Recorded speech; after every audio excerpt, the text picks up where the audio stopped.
damos graças, meu Pai, pelo Teu amor, pela Tua misericórdia. Obrigado, Senhor, pelo salvo. Obrigado pelo Teu olhar que nos alcançou. Senhor, obrigado pela essa oportunidade que temos de aprender mais da Tua palavra. Espírito Santo de Deus, desde já prepara o nosso coração, prepara a nossa mente, meu Pai, no nome de Jesus, para que nós possamos entender, compreender a Tua palavra. Usa, Senhor, Teu servo com poder e autoridade no nome de Jesus Cristo. Nós te damos graças por esse dia maravilhoso que o Senhor nos concedeu. Obrigado por tudo, meu Pai. No nome de Jesus, esteja na direção, Pai, para a honra, glória e louvor do Teu nome, no nome de Jesus. Amém. Amém. Irmãos, nós vamos estar começando o livro de Êxodo, bem, que é o segundo livro das Escrituras, tá? Nós já fizemos Gênesis, é lógico que dá para aprofundar mais no livro de Gênesis, então aqui na página 6 da apostila vai estar começando o livro de Êxodo, tá? Então, a gente colocou uma data, essa data é uma data, lógico que foi escrito, tá? Lógico que tem alguns estudiosos que creem em outra data, mas é uma data aproximada, tá? Foi escrito cerca de 1400 antes de Cristo. O autor, nós já sabemos o autor do Pentateuco, Moisés, que significa, o nome dele significa tirado das águas. Ele não só é o autor, como ele também é a figura principal, figura central ali do livro de Êxodo, tá? Ele é o profeta que liderou os israelitas em sua saída do Egito. Então Moisés foi a gente pode comparar Moisés com um tipo de Cristo, né? Do mesmo jeito que Cristo ali nos libertou, Moisés foi usado também para que aquele povo fosse liberto. Ele foi enviado ali ao Egito, né? A presença de Faraó para realmente trazer libertação àquele povo. O Êxodo é tradicionalmente atribuído a ele, a Moisés. 4 passagens apoiam a autoria mosaica. Aí nós temos ali Êxodo 17, 14, se os irmãos quiserem abrir comigo. Diz assim, aqui em Êxodo 17, 14. Então disse o Senhor a Moisés: escreve isto para a memória num livro e repete-o a Josué, porque riscarei totalmente a memória de Amaleque debaixo dos céus. Então, um dos textos, os outros também falando parecido com essa passagem. Aqui 24:4 também diz isso. Moisés escreveu todas as palavras do Senhor. Então temos algumas passagens dentro do próprio livro de Êxodo que atribui a autoria a Moisés, tá? Através de eventos variados, de encontros face a face com Deus, Moisés recebeu a revelação daquelas coisas que Deus desejava que ele soubesse.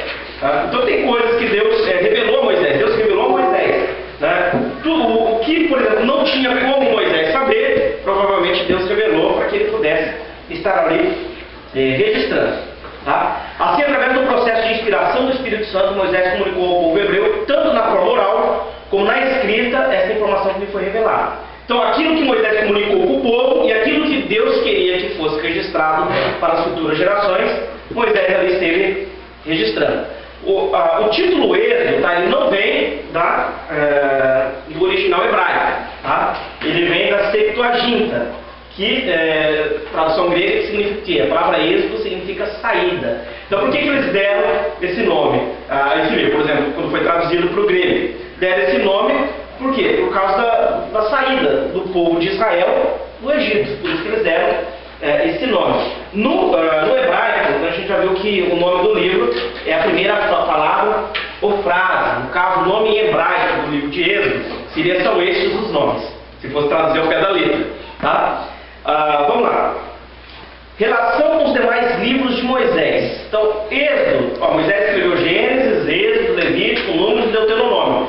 Ele é importante dentro do contexto ali do Pentateuco, por quê? Porque ele serve para unir todas as partes, ele é um elo, tá? Ele continua a história dos hebreus iniciada em Gênesis. Lembra que a história ali em Gênesis terminou ali com José, né? O povo de Israel, quer dizer, os irmãos de José desceram ali para o Egito com seu pai, ficaram ali no Egito. José depois faleceu seus irmãos, e o povo ali foi se multiplicando no Egito. Então, o livro de Gênesis termina dessa maneira, né? Com a família de José ali no Egito. Quando nós começamos o livro de Êxodo, ele faz uma alusão ali às pessoas que desceram para o Egito. No comecinho do livro, o que ele diz?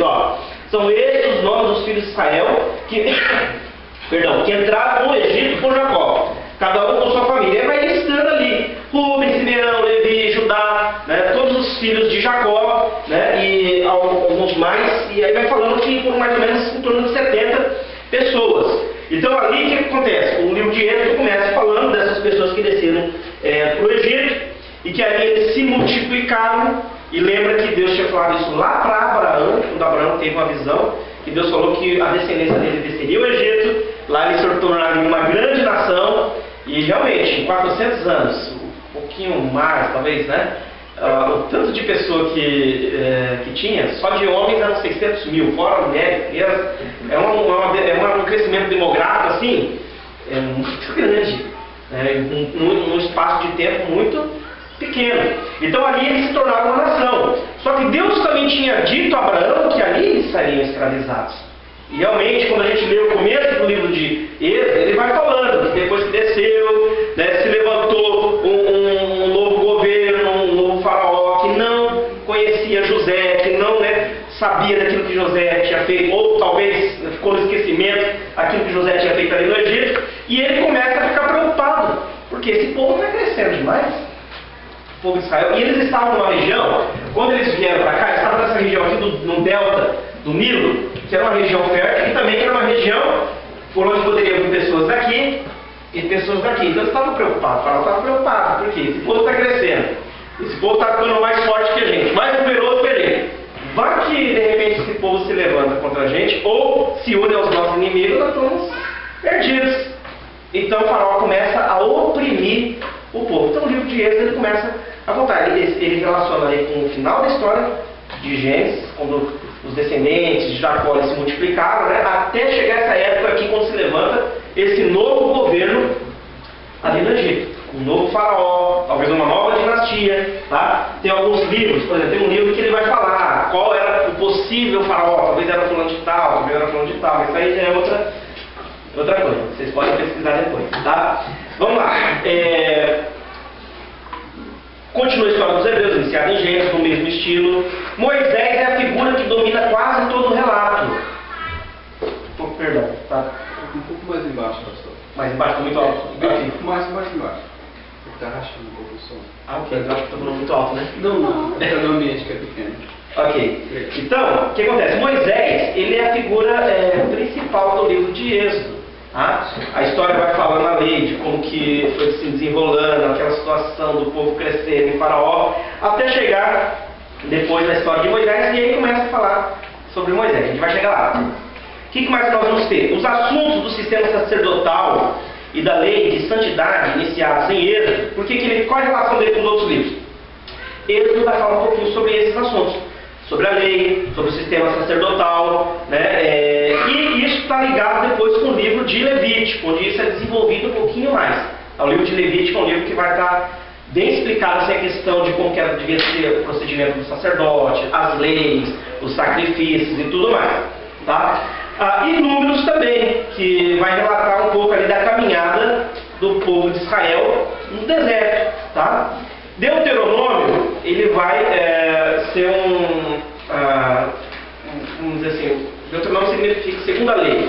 Deuteronômio vai estar, vamos dizer assim, Moisés ele vai estar ali falando novamente para uma nova geração, porque lembra que tem uma geração que vai morrer no deserto, que eles não vão entrar, e se levanta uma nova geração, os filhos daquelas pessoas que saíram. Então Moisés ele tem que novamente falar sobre a lei, e em Deuteronômio ele vai falar um pouquinho sobre como que o povo foi legal pra caramba no deserto, tá? Obedecendo a Deus, ninguém murmurou, o pessoal foi uma bênção.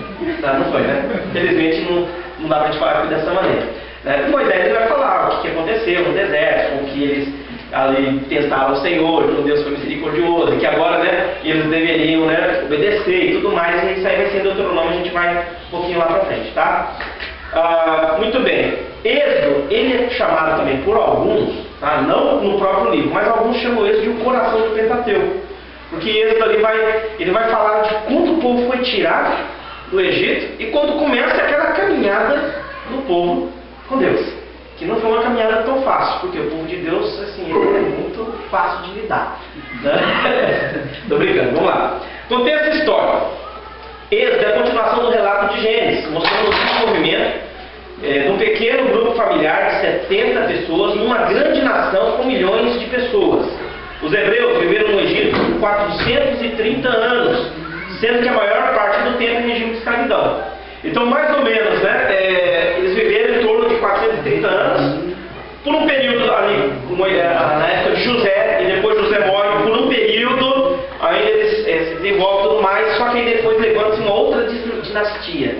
Né? Provavelmente houve uma mudança ali, foi conquistado por outro grupo e tudo mais, e aí, a partir dali, eles começam a ser oprimidos. Então, a maior parte do tempo que eles estiveram no Egito, eles estiveram debaixo de escravidão. Tá? Êxodo registra o desenvolvimento de Moisés, a libertação de Israel do seu cativeiro e a sua caminhada do Egito até o Monte Sinai para receber a lei de Deus e as instruções divinas a respeito da edificação do tabernáculo. O livro termina com a construção do tabernáculo como lugar de habitação de Deus. Então aqui é meio que um resumo do contexto do que é falado em Êxodo. Tá?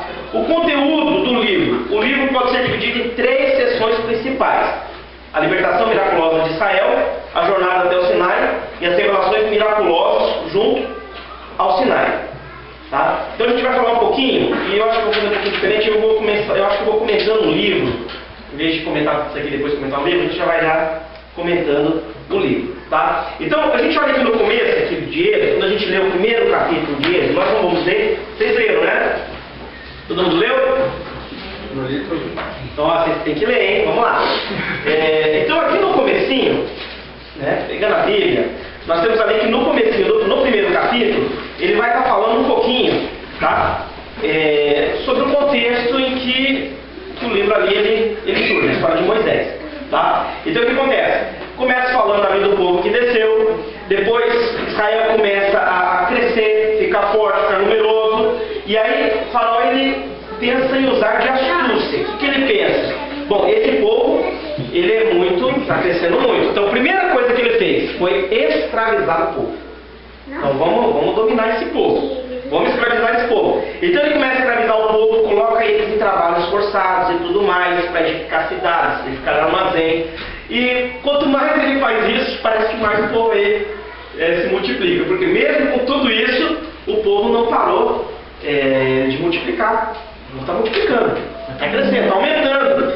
E aí o faraó, o que ele faz? Ele muda um pouco a estratégia. Bom, não deu certo, não deu muito certo. A gente está escravizando, mas mesmo assim o povo está crescendo. Então vamos mudar a estratégia. O que ele fez? Ele falou ali com as parteiras, tá? O nome de 2 delas, provavelmente elas deviam ser chefes das parteiras, alguma coisa desse tipo, pessoas que comandavam as parteiras ali em Israel, para que quando nascesse menino, que fosse morto. Deixa as meninas viver, mata os homens. Né? Por quê? Porque aí as filhas dos hebreus poderiam casar com os egípcios, seriam assimiladas, né, pelos egípcios, e de certo modo eles enfraqueceriam o povo de Israel. Só que a Bíblia diz que essas mulheres elas eram tementes a Deus. E elas não fizeram como o faraó tinha dito. Então aqui a gente aprende algumas coisas, né? A questão, a gente deve obedecer à autoridade? A gente deve obedecer à autoridade. Até que ponto? Até o ponto que essa autoridade ela passa do limite e ela me exige algo que vai contra Deus. Obediência à autoridade, ela não é incondicional. A Deus sim. A autoridade, até o ponto, se a autoridade mandar fazer algo que a Bíblia claramente diz que é pecado, que vai contra Deus, opa, antes de tudo eu estou sujeito a Deus. Então por que elas desobedeceram a Faraó? Porque elas são submissas? Não, elas tinham temor de Deus. Elas sabiam que tirar a vida daquelas crianças, é lógico que elas iam estar pecando e muito gravemente contra Deus. E elas não fizeram isso. E aí elas falaram ali, eu não sei se realmente o que elas falaram era verdade ou não, mas eu vejo assim que Deus é um Deus de misericórdia e graça também. Elas temeram a Deus, mas o que elas falaram para Faraó? Porque Faraó falou, escuta, eu não disse para vocês matarem as crianças, os meninos? O que vocês só... Eu estou vendo que só está que aumenta o número desse povo aqui. E ela fala, não, mas é que as mulheres hebreias são diferentes das egípcias. Quando a gente chega lá já nasceu, não dá tempo. Né? Elas falaram isso, né? E por causa do temor que elas tiveram, não por causa daquilo que elas falaram para Faraó, mas por causa do temor que elas tiveram a Deus.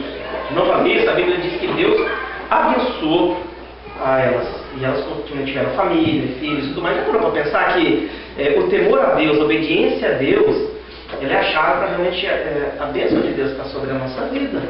Se nós não obedecemos a Deus, né, porque às vezes o pessoal pode pensar, mas obedecer na situação é uma situação meio arriscada. Por quê? O faraó ele é alguém que tem um certo poder, ele pode, né, nos fazer mal. Agora, aqui a gente aprende uma coisa, que não tem nenhuma justificativa para uma pessoa desobedecer a Deus. O pior é sempre a situação. Não tem. Tá? E elas obedeceram a Deus porque temeram a Deus. E aí o que o faraó faz? Então ele muda a tática. Já que não tem como matar ele quando nasce, né? O que ele diz? Então ordenou ao faraó a todo o seu povo, a todos os filhos que nasceram aos hebreus. Ele falou para o povo dele. Por quê? Porque ele falou para o povo dele, se você der um pouquinho lá atrás e falar assim, gente, o povo de Israel está crescendo, está ficando forte, olha, eu não sei, vai que esse povo aí se levanta contra a gente. E já tinha escravizado. Não funcionou. Mandou matar as crianças. Não funcionou. Então agora ele chega para o povo e o negócio assim fica escancarado, aberto mesmo. Olha, nasceu um menino hebreu, se você vê, joga no rio. Falou para o povo, deu essa ordem. Ordenou a todo o seu povo, a todos os filhos que nasceram aos hebreus, lançareis no Nilo, mas a todas as filhas deixareis viver. Então imagina, eu fico imaginando, porque Moisés nasceu nesse contexto. Eu fico imaginando o coração de uma mãe quando eu estava ali esperando o filho, porque a gente já parou para pensar, o texto não lá, mas talvez quantas crianças talvez não foram mortas? Moisés escapou. Mas talvez quantas crianças do povo de Deus ali não foram lançadas no Nilo e realmente foram mortas? Uma mãe ali grávida, sei lá, a mãe de Moisés já tinha 2 filhos, né? Arão e Miriam. Mas grávida, meu Deus, isso foi menina. E se for menino? Menino não tinha problema, se fosse menino eles iam deixar viver, né? Meu Deus, e se for menino? E agora? E aí a Bíblia ela começa a falar a partir do capítulo 2 sobre a história de Moisés. Tá? E é interessante que Moisés ele escreve, mas ele não fica. Porque assim, tem gente que vai escrever biografia, e olha, eu fico muito cabreiro, eu acho legal, eu gosto de ler biografia de pessoas, né? Missionários e tudo mais, mas tem que entender uma coisa, biografia, a Bíblia eu acho isso doido, porque a Bíblia não esconde nada. A Bíblia não pinta ninguém perfeito, e nem mostra a pessoa assim, olha como é que ele é, o super crente ou não. A Bíblia mostra o ser humano como ele é. E mesmo pessoas como Moisés e outros, a Bíblia não esconde às vezes que eles erraram. Geralmente quando você lê biografia, eu não lembro, você lembra? Bom, talvez um ou outro, muito raro. Mas você vê alguém contando lá na biografia, olha, teve um dia que estava lá no grupo missionário, estava estressado com meu filho, com minha mulher, briguei. Você não vê.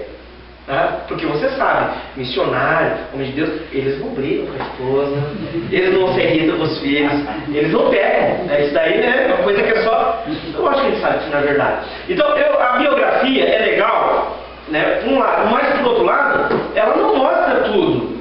Ela não mostra a humanidade da pessoa, ou às vezes até mesmo que a pessoa é pecadora. Agora quando você olha a Bíblia ela não esconde. Por exemplo, ela diz, um exemplo, dando um parênteses aqui. Ela diz que o Paulo e o Barnabé, os dois eram homens de Deus, eles tiveram uma briga tão feia que cada um foi para um lado. Por quê? Porque Paulo não queria levar mais João Marcos, porque João Marcos foi com ele, depois João Marcos veio no caminho lá, depois da viagem não quis mais, não sei o quê, Paulo não quero mais. Aí quando vão viajar de novo, no viagem missionária, Barnabé, vamos levar Marcos? Não, Marcos não vai não. Não, por que não vai? Imagina, começaram a discutir. Naquele momento, eu tenho que admitir, Barnabé foi mais crente que Paulo. Por quê? Porque João Marcos, talvez ele fez isso por maturidade, mas Barnabé pegou João Marcos. E Paulo não quis saber mais. Só que lá na frente a gente vê Paulo, né, falando, não traz João Marcos, ele vai ser útil. Então você vê que a Bíblia não esconde que eles tiveram uma briga feia. A Bíblia não esconde que Pedro negou Jesus. A Bíblia não esconde que Moisés ficou bravo, porque estava bravo com o povo, bateu na rocha e obedeceu. A Bíblia não esconde. E isso eu acho bonito nas Escrituras. Né? Já quando a gente lê biografia, nem sempre ela conta, aliás, raramente vai contar tudo, só vai contar a parte boa, né, da história.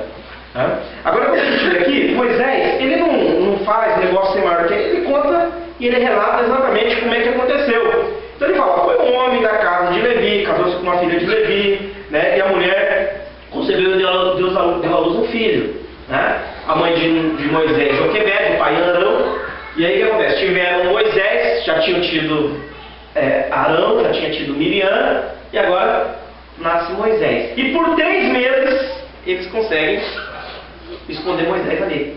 Você já imaginou? Você aquela preocupação, não chora, filho. Se você chorar, alguém vai vir aqui, vai descobrir se for, né? Porque não tinha como, né? É um menino. E a Bíblia diz que Moisés ele era um menino bonito. E aí o que acontece? Para salvar Moisés, a mãe dele pega e faz lá um cesto, pega um cesto, passa betume lá, impermeabiliza aquele cesto, provavelmente tudo, põe Moisés dentro daquele cesto. Imagina a situação. Como é que eu vou fazer? E põe ali no rio. E a irmã de Moisés vai acompanhando Moisés de longe. Eu fico imaginando, porque né, eu estou com meu filho agora pequenininho, né? Eu fico imaginando, né? Que situação. Quem tem filho aqui?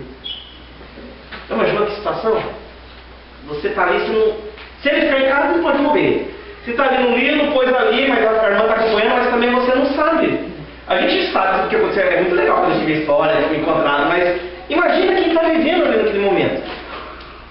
Como é que eles iam saber quais eram os planos de Deus? Como é que Deus ia agir nisso tudo? E a gente vê como é que Deus é um Deus que sabe todas as coisas.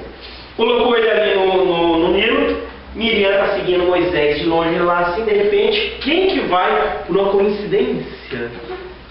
Eu não creio que foi coincidência. Não existe coincidência, gente, para quem serve a Deus. Deus sabia que a filha do faraó estaria ali. E ela, quando vê aquele cesto, manda buscar, né, o cesto vai parar lá onde está ela, a filha de faraó ali. E quando ela abre o cesto, ou ela olha dentro do cesto, o que ela vê? Vê um menino. Bonito. Mas ela vê que é um menino hebreu. Então, lógico que ela sabia porque ele estava no rio. Lógico que ela sabia. E você vê como é que é a coisa, né? Eu creio que ali Deus agiu no coração da filha de Faraó, por quê? Porque ela se compadeceu do menino. E a irmã de Moisés estava lá, o que eu procuro uma mulher para cuidar dele? Porque ele ainda estava sendo amamentado. Ah, não, faz esse. E aí ela pega e leva Moisés para a mãe dele. Agora a mãe dele recebe, só que lógico, né? Provavelmente não falou, é só a mãe dele, eu procuro, não. Agora a mãe dele recebe para cuidar do próprio filho sem nenhuma preocupação, sem nenhum medo de alguém entrar na casa e pegar Moisés e jogar Moisés no rio. Ela recebe, né? Você imaginou você receber para cuidar do seu próprio filho? Ela está recebendo agora da filha de Faraó, da casa real, né, recursos para criar o seu próprio filho. E Moisés provavelmente ficou com a mãe dele, Joquebede, provavelmente até os 5, 6 anos, porque a Bíblia fala que ele ficou até ser desmamado, que era mais ou menos esse período que ficava aos cuidados ali. E depois ele foi levado para o palácio e ele foi adotado pela filha de Faraó, como se fosse um filho dela, né? E ela deu o nome a ele de Moisés, que significa tirado das águas. Agora, antes da gente continuar, gente, vamos parar para pensar. Porque depois a gente continua lendo aqui, no capítulo 2, e ó, tudo isso daqui, ó, no capítulo 2, vai do nascimento de Moisés até 40 anos. Olha, é um capítulo curtinho, mas é muito tempo, não é pouco tempo. Que fala do nascimento, aí ele é desmamado, ele vai ali para o palácio, ali ele vai ser preparado, vai ser criado como se ele fosse um príncipe no Egito, que está como filho da filha de Faraó. Né? Talvez recebendo, porque na época o Egito ele era uma potência. Então na época o Egito, assim como algumas outras, mas o Egito ali naquela época seria o lugar onde teria os melhores recursos, o melhor preparo. Imagina, só você olhar para as pirâmides. Gente, aquilo lá, para a época, a questão de arquitetura, da matemática, era muito desenvolvida, era uma nação desenvolvida para a época. Muito desenvolvida. Então imagina, Moisés, ele foi criado e ele teve acesso a estudo de ponta. Aprendeu a língua, aprendeu a escrever, aprendeu sobre a história, né, sobre muitas coisas ali. Moisés, ele foi assim, recebeu, sei lá, a educação de melhor qualidade. E a Bíblia diz que um dia Moisés, ele sai para ver o seu povo. Já parou para pensar? Moisés, quando era grande, estava lá, né, um jovenzinho de 40 anos, jovem de 40 anos, né? Ele sai lá para ver o seu povo, e ele sai para ver os seus irmãos. E tudo interessante, olha, quanto tempo Moisés ficou com a sua mãe? Mesmo assim, para ser desmamado? Provavelmente 5, 6 anos, talvez não mais do que isso. que era o tempo que uma criança levava ali até ser desmamada.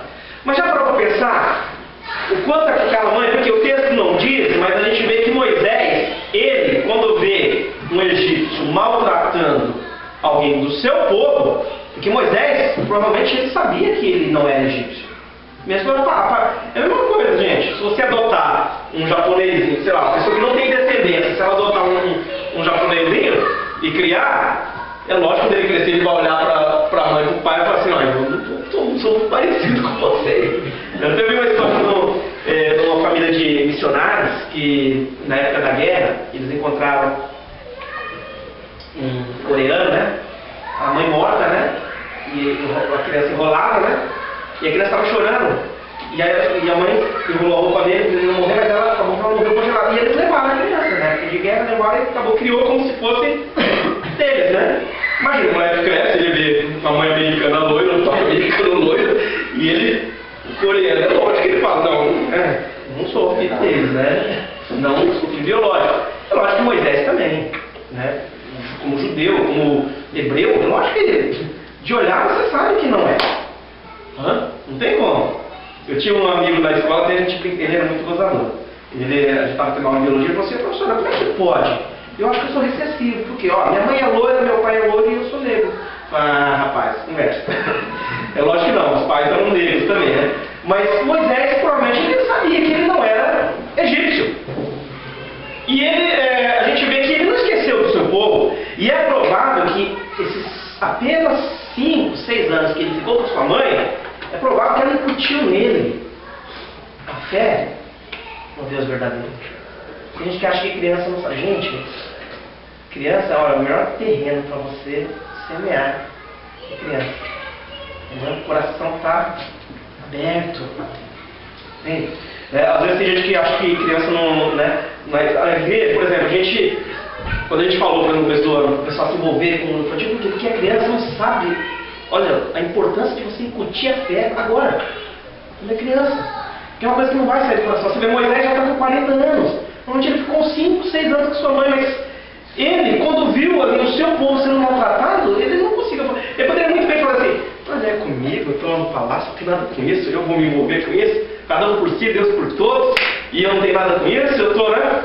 Mas lá em Hebreus é dito que Moisés, ele preferiu sofrer com o povo de Deus do que por um pouco de tempo viver ali no palácio, tudo bem bom, né? E gozar de uma vida sem problema, entre aspas, né? Só que prefere depois, né? Como é que ele pode ainda crer em Deus e tudo mais? Ainda mais, gente, que uma coisa que acontece. Tem muito filho de crente que vai para a faculdade e às vezes não é muito preparado na sua fé. E ali ele vai lidando, às vezes, não vou falar todos, mas com maioria de professores que não creem em Deus. E que vão muitas vezes pegar e bater firme, e às vezes a pessoa ela passa até a descrever que ela não tem uma base firme de fé, de convicção, né? Não teve de repente uma experiência de conversão realmente. Agora vamos imaginar, Moisés ali, não vou falar que ele ia deixar de crer, porque nessa época todo mundo cria em Deus. Aliás, no Egito se cria não só em Deus, mas em vários deuses. Moisés também poderia ter a sua fé em vários outros deuses, várias outras divindades, tudo mais, e não no Deus verdadeiro. Por quê? Muitos hebreus vieram adorar a deuses egípcios, porque estavam vivendo no Egito, e acabaram também sendo influenciados. Mas ali, quando Moisés estava em 40 anos, quando ele vê ali alguém do seu povo sendo maltratado por um egípcio, Moisés ali quis tomar a frente e fazer alguma coisa. Ele vai e mata o egípcio. E aí quando ele mata, agora matou. Ele esconde o corpo na areia. Aí outro dia, numa outra ocasião, ele sai e ele vê 2 hebreus brigando. E ele vai tentar ali, não, vocês são irmãos, são do mesmo povo. Ele vai tentar ali, né, resolver. Aí ele escuta, mas quem que botou você de chefe agora? Você vai fazer o quê? Vai matar a gente também, que nem você fez com o Egito? Aí Moisés falou: nossa, agora pegou. Eu fui descoberto. E Moisés, ele foge. Ele está com 40 anos, e ele foge. Por quê? Porque ele sabe da situação, a seriedade da situação dele. Ele matou um egípcio. E é lógico que ele agora está na mira, né? Do faraó e tudo mais. Então o que acontece? A gente olha para Moisés, e Moisés ele teve 3 períodos, 40, 40, 40. Mas os primeiros 40 anos, Deus preparou Moisés no sentido intelectual do negócio, né? Ele estudou, ele aprendeu, ele foi capacitado em muitas áreas. E talvez Moisés nesse momento, talvez ele quis fazer alguma coisa pelo povo, mas ele não estava preparado naquele momento. Né? E talvez ele tentou fazer na força dele, na capacidade dele. E aí ele viu que o negócio não dava. Por quê? Nesse momento a gente pode dizer o quê? Que Moisés talvez ele confiou demais em si mesmo e de menos em Deus. E aí quando ele viu que o negócio não era tão simples, ele teve que fugir. E ele foi embora. Fugiu. Foi lá para a terra de Midian. Então ele saiu, foi mais ou menos para essa região aqui, ó. Tá? Aí depois, lá, né, você pode ler depois, Moisés ele ajuda ali a filha de Jetro e tudo mais. Daqui a pouco ele acaba casando com ela, com Zípora, né? E ele fica ali pastoreando os rebanhos do seu sogro. E ele fica 40 anos ali, pastoreando ovelha. Já imaginou? Alguém que foi criado no palácio e tudo mais, e agora está pastoreando ovelha, animais. Só que isso aí também fazia parte do plano de Deus. Deus estava preparando Moisés.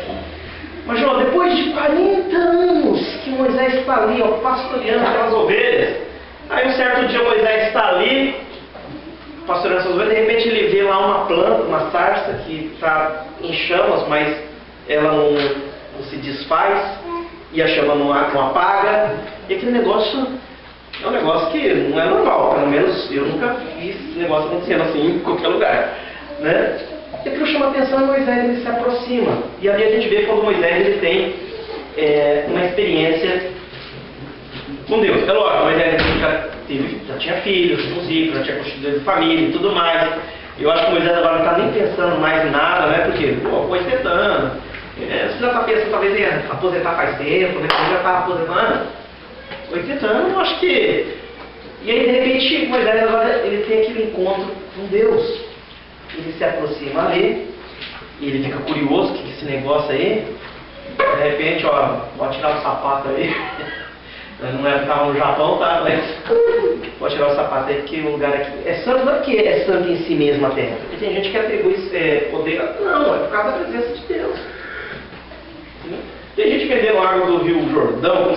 Gente, a água do Rio, o ciclo hidrológico lá, a água do Jordão talvez virou nuvem, foi pro Tietê, depois evaporou, foi pro mar de novo. Isso aí, o lugar era santo por causa da presença de Deus. É a mesma coisa. Por que a gente chama de santuário prédio? O prédio só é igreja porque está no lugar da igreja. Então, no dia que nós saímos daqui, deixa de ser igreja. O local, reunião de culto, que é a igreja, não é o prédio. São as pessoas. Então ali, Moisés, ele tem ali aquela experiência com Deus. Já imaginou que coisa de doido? E Deus, ele sabe que o povo está sofrendo. E o povo clamou, está clamando ao Senhor. Porque a vida no Egito não está fácil. E é lógico que a gente faz uma alusão a Egito, né? A gente faz uma alusão, por quê? Porque é muito semelhante àquilo que aconteceu com a gente. Do mesmo jeito que o povo foi tirado do Egito, da escravidão no Egito, a pessoa que conhece a Cristo era tirada da escravidão no mundo. Por isso que o Egito é um símbolo também de escravidão, de pecado.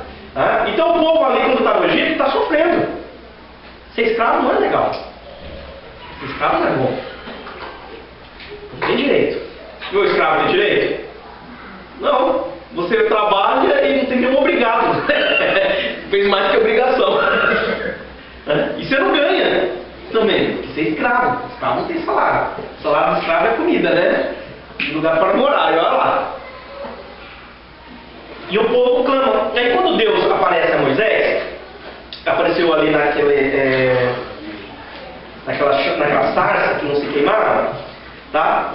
E chamou Moisés, e Moisés falou, vem aqui, e aí ele fala, tira as sandálias dos seus pés, porque a terra que você está é santa. E aí Deus se revela a Moisés como o Deus de Abraão, o Deus de Isaac e o Deus de Jacó. E Moisés ficou com medo, é lógico. Então é um pouco diferente, que nem uma pessoa falou hoje, tem gente que só fala, não, eu quero... todos os relatos que nós vemos de pessoas que tiveram uma experiência de estar perto da glória de Deus, eles tiveram medo. Não é medo porque Deus quer que... Porque, imagina, é Deus, gente. Deus é santo, nós não somos. Né? Até mesmo Isaías, quando teve aquele encontro com Deus, ele falou, nossa, eu acho que ele deve ter pensado, eu que achava que era alguém bom, né? Poxa vida, porque lembra, Isaías, ai de você, ai de você, ai de você. Quando ele teve encontro com Deus, ai de mim. Estou lascado, porque eu sou um cara ruim. E eu habito no meio do povo de puros lábios, eu também sou um cara que tem uma boca suja, e eu vi o Senhor e eu estou lascado, vou morrer. Por quê? Porque quando nós nos aproximamos de Deus, é lógico, o que a gente consegue ver? O quanto nós somos pecadores, o quanto Deus é santo. Então Moisés, é lógico, ele teve medo, Deus se revela a ele, e Deus se revela a Moisés de uma maneira como ele não tinha se revelado anteriormente. Porque a Moisés, Deus revela o seu nome. Não que Deus tinha se revelado como o grande El Shaddai, né? O Todo-Poderoso, ali a Abraão, quando fala, né? Quando Deus se revelou a Abraão e falou assim, Abraão, né? Anda na minha presença e ser perfeito, né? Ele se revela como o Deus Todo-Poderoso, o El Shaddai, que a gente seria no original. E aqui Deus se revela a Moisés como o Eu Sou. Por quê? Quando Deus fala ali com Moisés, Deus fala para Moisés o quê? Olha, Moisés, eu estou vendo o sofrimento do meu povo, a aflição do meu povo, o clamor do meu povo no Egito. Então, isso faz a gente pensar, né, amado? Deus está vendo. Deus viu a aflição daquele povo ali escravo, que é o povo dele. Deus também vê a aflição das pessoas que ainda não conhecem a Ele. E é lógico, do mesmo jeito que Deus ouviu e tinha intenção de tirá-los do Egito, também é intenção de Deus. Lógico que Deus quer que outras pessoas sejam libertas, sejam transformadas, sejam salvas. E aí ele fala para Moisés, olha, e eu vim aqui para livrar aquele povo. E vou fazer o seguinte, Moisés, você vai lá para Faraó e você vai dizer para Faraó, para ele deixar o povo embora. Imaginou? Mas nós não estamos escravos aqui no Japão, né? E alguém fala, você vai lá na frente do imperador, que Deus? Lá? Não vou nem entrar. Eu vou falar o que para ele? Né? A pessoa não vai dar crédito. Que é lógico, eu imagino que deve ter passado na cabeça de Moisés. Vamos pensar. Moisés, no primeiro momento, quando ele tinha 40 anos, ele estava muito confiante, né? Podia fazer alguma coisa. Aí, quando aconteceu aquele episódio que ele teve que fugir, Moisés ele aprendeu que ele não podia confiar nele mesmo, na sua própria força. A gente não faz nada na nossa força. Agora que ele é chamado, ele tem que aprender que ele tem que confiar em Deus. Mas está difícil, porque depois de 40 anos, e eu acho que Moisés já com 80 anos vai pensar, né? Porra, agora eu estou com 80 anos. Nossa, agora. E agora? Aí eu até vi um pastor falando assim, olha, se Moisés com 80 anos Deus usou, meu irmão, então tem esperança para você. Eu acho que ninguém tem 80 aqui ainda, né? Então tem esperança. Então Moisés com 80 aninhos, né? Agora um senhor de 80 anos, ele é chamado para uma grande tarefa. Talvez se fosse a gente, né? A gente ia estudar mais jovem, né? Não é assim? Deus não age como a gente, né? Deus chama Moisés. E quando fala com Moisés, fala, olha, eu vou te enviar ali para aqui. Ali, você vai libertar o meu povo, vou tirá-lo do Egito, vou levar para uma terra boa, onde manda leite e mel e tudo mais, né? Do jeito que eu falei para Abraão e tudo mais, né? E Moisés, ele já não acredita nele mais, né? Deus? Quem sou eu? Ó, gente, isso aqui não é que nem aquela pessoa, tá? Uma vez eu ouvi uma pessoa falando que uma coisa que é ruim, somente para quem vai ministrar, é a falsa humildade. Sabe o que é a falsa humildade? É aquele camarada que, de repente, ele sabe que ele domina um assunto, mas ele vai lá e ele, olha, irmãos, tem muitas pessoas aqui que poderiam, mas eu, o menor dos menores, o menos capaz, que vem lá dos rincões, não sei aonde, né? Isso é falsa humildade. Moisés ele não está com falsa humildade. Moisés ele não está acreditando nisso. Não, Deus, eu não. E o lado de gente fala, quem sou eu? Não sou ninguém. Pô, eu estou com 80 anos, já estou aqui 40 anos aqui, ó, já nem sei mais como é que faz, como é que se apresenta diante da autoridade. Não, Deus, lá não. Não consigo. Não consigo. E aí Deus fala, não, Moisés, você vai, e eu vou ser com você. Não, Deus. Olha, Deus, é o seguinte, Moisés começa com uma série de desculpas. Tá? Ele vai, olha, mas tá, eu vou chegar lá pro povo lá. E eu vou falar o que pro povo? Gente, Deus mandou aqui para libertar vocês. E quem é você? Te conheço, nunca te vi, filho. O povo não vai acreditar em mim. Aí Deus falou, não, olha, eu vou fazer alguns sinais. E Deus faz alguns milagres. Fala, Moisés, você vai fazer alguns sinais para o povo. Ele crê, você vai falar que foi o eu sou, né? Que está te enviando e tudo mais. E Moisés começa a falar, mas Deus, e como é que vai ser? E não tem como, não sei o quê. Né? E Deus, eu não sei falar. Eu não sei falar, olha, eu não sou um cara de boca, né? Tem alguns que falam, a Bíblia não diz isso, tá? Mas tem gente que diz, acho que Moisés era gago. Não, a Bíblia não diz. Provavelmente Moisés foi criado para falar, provavelmente ele era uma pessoa que foi preparada, sabia falar, mas ele ficou muito tempo ali cuidando de ovelha. Não dá para você pregar para ovelha, né? Ovelha animal. Né? Então provavelmente Moisés ele ficou um bom tempo assim, sem ter contato. Então ele está enferrujado. Ele fala assim, não, Deus, eu nem consigo mais falar. Tem alguns que falam que Moisés era gago. Fico imaginando, se fosse verdade, que a Bíblia não diz isso, só Moisés diz que era pesado de língua. Tá? Imaginou se Moisés fosse gago? Chega assim, deixa meu povo ir. O faraó não vai me levar a sério. E aí tá, e Deus fala aqui para Moisés, você tem teu irmão, pega teu irmão, Arão, eu sei que ele fala bem, e você fala para ele só não tem desculpa. Só não sei falar, não, mas você vai falar, não sei não, então pega teu irmão lá, você fala para ele fala pro faraó. Então você vê que Moisés foi tentando dar um monte de desculpa ali para Deus, capítulo 4. E chega uma hora que Deus começa a ficar nervoso. Deus fica bravo, lógico. Na hora que Deus fala, mas Moisés, quem que fez a boca? Quem que fez todas as coisas? É como se Deus falou, mas Moisés, eu posso te usar, filho. E é interessante, né? A gente percebe também que muitas pessoas, quando foram chamadas, na Bíblia, Moisés, Jeremias, não eram pessoas que se achavam que eram, ou que podiam. E isso é importante, amado. E Paulo ele diz algo que eu acho muito interessante. Ele fala que Deus chama aquele que não é. Por quê? Porque, tudo a gente acha que é, a glória, entre aspas, a gente pega pra gente, né? Porque, não, eu fiz porque eu sabia, eu conseguia. Agora, quando realmente não tem condição, quando você não sabe, você não tem o dom, e acontece, aí você tem que reconhecer, foi Deus no negócio. Foi Deus que fez. Então, Deus, 40 anos Moisés foi preparado para viver como príncipe. E teve um propósito essa preparação, porque depois Moisés ia liderar um povo, ele tinha que ter um preparo.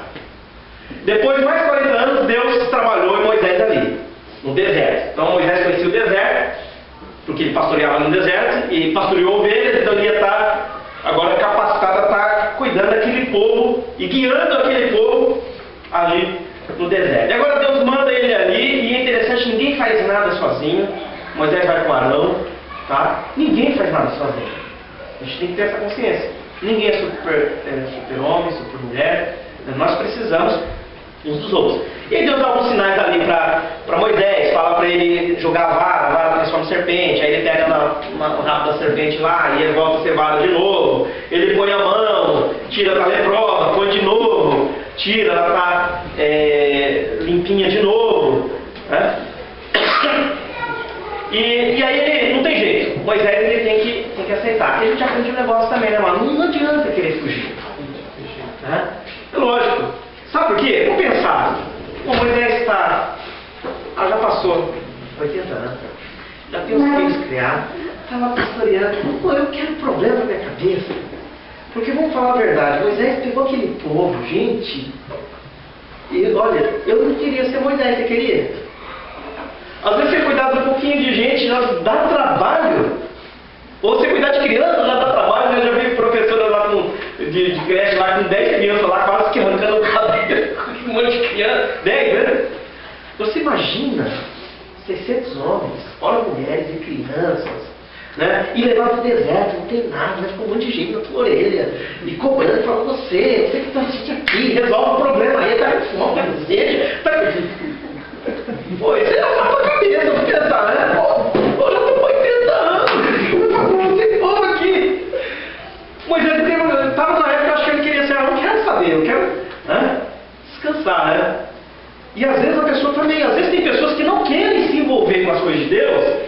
Por quê? Porque dá trabalho. É bênção, mas se a gente falar que não dá trabalho, eu acho que dá trabalho. Ou você acha que Moisés não teve trabalho? Não. Dá trabalho. Você cuidar, você obedecer. E nem sempre você vai ter a garantia de que você vai ser reconhecido ou compreendido. Você acha que todo mundo estava feliz com Moisés? Todo mundo falou assim: Moisés, olha Moisés, muito obrigado porque você tirou a gente lá do Egito. Olha, a gente está muito grato a você. Você acha que foi assim a vida de Moisés? Ou vamos pegar lá Paulo. Paulo pregou as igrejas lá quando Paulo está preso ali. 2 Timóteo, quando ele escreve. O que ele diz? Olha, depois que eu preguei, está todo mundo aqui do meu lado, eu estou preso, mas todo dia vem gente me visitar aqui na cadeia. Né? Os irmãos estão aqui me olhando comigo. Não é esse lá. O Paulo falou assim: olha, eu estou sozinho aqui na cadeia, tem gente que largou e me deixou aqui. Um foi para um lado, outro foi para o outro, tem gente que foi para o mundo. E só está aqui comigo fulano de tal, né? E só os gatos pingaram e me traz a capa, porque está frio, alguns livros para mim ler, aqui os rolos. Então está sozinho. Não tem reconhecimento, não tem. Qual é o reconhecimento? O reconhecimento é de Deus. É Deus que nos paga. A gente tem que entender isso. Tem uma história, não sei se é verídico ou não, tá? Um missionário que ele está voltando do campo, foi muito usado por Deus. E aí quando ele veio lá, ele ficou sabendo lá que a pessoa chegou e tinha uma multidão para receber, uma pessoa, que não era missionário nada. Aí ele pensou: nossa, essa pessoa, né? Multidão, então quando eu chegar, talvez vai ter um monte de irmão lá no porto, né? Para me receber, né? Como servo de Deus. Chega lá, ninguém. Pô, aquela frustração, né? Puxa vida, larguei tudo, fui servir a Deus, mas nem com uma alma para me receber aqui no porto. E a pessoa está meio frustrada e Deus fala assim: meu filho, você não chegou em casa ainda. Não chegou em casa. É lá que conta, na glória. Agora, se você quiser reconhecimento aqui, você pode ter, mas depois você não tem nada lá em cima. O reconhecimento que dá é Deus. E isso a gente tem que entender. Porque senão, meu amado, se você faz para as pessoas, você é sincero com você. Se você estiver fazendo não para Deus, mas para as pessoas, você pode ter certeza que você, com o tempo, você vai acabar se frustrando. Por quê? Não é porque todo mundo é ruim, não, porque as pessoas não são perfeitas. Ninguém é perfeito. Mas quando você faz para Deus, mesmo que seja para a pessoa, mas a Bíblia fala que você fazer o que estiver fazendo para Deus, você nunca vai ser frustrado. Porque Deus não frustra ninguém. Então isso é importante. E a gente vê que Moisés ele foi chamado e ele foi. Primeiro deu as desculpas e tudo mais, para não se envolver. E às vezes nós somos assim também. Moisés talvez estava com medo. Mas você não teve medo? Porque você pensa, vou me envolver com a obra. Não, eu acho que dá medo às vezes. Não é que a gente não vá se envolver, a gente deve se envolver sim. Mas ele tinha temor. Preocupação. E agora? Vou confessar aqui, hein? O pastor falou assim: vou te consagrar. Eu falei: meu Deus. Ai, ele lascou, e agora? Ele falou assim: não, pastor, eu preciso conversar com o pastor. Não tem nada de conversar com você. Não, mas preciso falar com o senhor. Aí ele falou: não preciso falar com o pastor. Vou falar com o pastor José. O pastor José, tem que falar com o pastor Osmar, porque ele falou que vai estar consagrando. E não dá. Você tem que falar: não, eu já falei com ele. Então, falei que tudo bem. Porque é lógico. Gente, se depender da gente, como ser humano, a gente quer menos. Quanto menos responsabilidade, melhor. E a gente tem aquela ideia, não, é sério, se vocês são pastores. Essa ideia, é lógico que quanto mais responsabilidade você tem, ou quanto mais coisas Deus coloca na tua mão, maior a tua responsabilidade, é lógico. Mas isso não diminui a responsabilidade, por quê? Porque Deus vai, entre aspas, quando eu for estar diante dele, ele vai cobrar de mim aquilo que realmente era para eu fazer. E se de repente é para nem Moisés, ele não queria, ele chegou ao ponto de falar o que é para Deus? Ai, Deus, manda outro, manda quem o senhor tem que enviar. Mas não é o outro, Moisés, é você. Então a gente aprende algo também. Aquilo que Deus quer fazer, meu amado, através da sua vida é da sua, não é do outro. Deus pode usar o outro de outras maneiras. Mas tem algo que Deus quer fazer através da nossa vida. Ele não pode fugir. Ele pode até tentar. Se o pastor tivesse me perguntado: e aí? Tchau, pastor. Olha, não sei de nada. Porque no humano, é lógico. Vem o medo, vem a preocupação. Por quê? Porque é sério. Mas o que não é sério do que nós fazemos para Deus? Mesmo que a pessoa não seja chamada como Moisés, ou não tenha um chamado pastoral, ou em qualquer, sei lá, cargo na igreja, que às vezes a pessoa fica preocupada com o cargo. Não é isso, porque para Deus isso não tem significado nenhum. Tem gente que tem o título, mas só tem o título, mas na prática mesmo não é. Está. Tem um pastor amigo que fala assim, olha, tem gente que não é, tem gente que está. É presbítero? Não sou, estou. Porque fui colocado, mas é verdade, às vezes tem pessoas que às vezes ela foi consagrada, mas às vezes não era para ela ser, não é porque não poderia ser, porque de repente tem gente que tem aquela ideia que na igreja é como se fosse uma empresa, né? Que a pessoa vai subindo de cargo. Não é assim. Não, entra lá, aí é operador, depois de um tempo vira diácono, tempo de casa, né? Pô, já está muito tempo que é diácono, já dá para virar presbítero, né? Aí vira presbítero, aí depois vira evangelista, nossa, já tem 10 anos, já dá para ver pastor, hein? Põe pastor. E aí a pessoa vai subindo de cargo. Quem diz dessa maneira? Não é assim. Tem pessoas que vão ser chamadas para ser diácono, outros para ser presbítero, ser pastor, cada um vai ter um chamado, e ninguém é menor que o outro. Eu não considero que um diácono é menos do que um presbítero de maneira nenhuma. Cada um, né, vai dar conta a Deus daquilo que recebeu, e ninguém é mais nem menos no reino de Deus. Todo mundo é importante, todo mundo tem o seu papel, todo mundo pode contribuir. Estevão foi um diácono, olha, foi o primeiro mártir da igreja, fez uma pregação ali tremenda, não é verdade? Então não tem esse negócio de quem é maior, quem é menor. Ah, o cara é pastor, né? Vai ter visita. Quem que você... Não quero presbítero, não, só minha casa, só o pastor. Porque... Qual a diferença? Deus ouve a minha oração como Ele ouve a oração de qualquer pessoa, qualquer irmão. Eu não estou acima de ninguém. É lógico, existe a questão que Deus coloca pessoas com responsabilidade, com autoridade para estar guiando e tudo mais, mas Deus não faz acepção de pessoas. Se eu disser que a minha oração é melhor que a sua, eu estou dizendo que eu estou mais assim com Deus. Não é assim, não. Não é. Porque a Bíblia diz que qualquer um que chega com o coração quebrantado e contrito diante de Deus, Deus não rejeita. Deus não faz acepção de pessoas. Quando a gente vê a oração do publicano e do fariseu, quem que era o fariseu? Um religioso, um conhecedor das Escrituras, talvez uma autoridade religiosa, foi orar no templo, e vai lá um publicano, cobrador de imposto, corrupto, ladrão.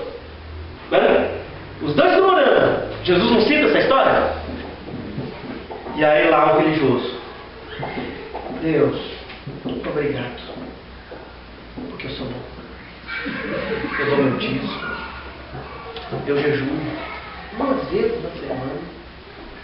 Eu não sou como esses cobradores de imposto, como os outros homens que não são tementes ao Senhor. Eu sou temente ao Senhor. Ele está orando, ele está só falando para Deus como Ele é bom, né? Obrigado, Senhor. O que seria do Senhor se não fosse eu? Eu só falo coisa, né? O cobrador de imposto, como é que ele ora? Por que ele não levanta o rosto? Ele tem consciência. Deus, olha, tem misericórdia de mim, eu não sou um tranqueira mesmo. Eu trabalho num negócio que eu faço mal para as pessoas, já roubei, já, né, não fui honesto.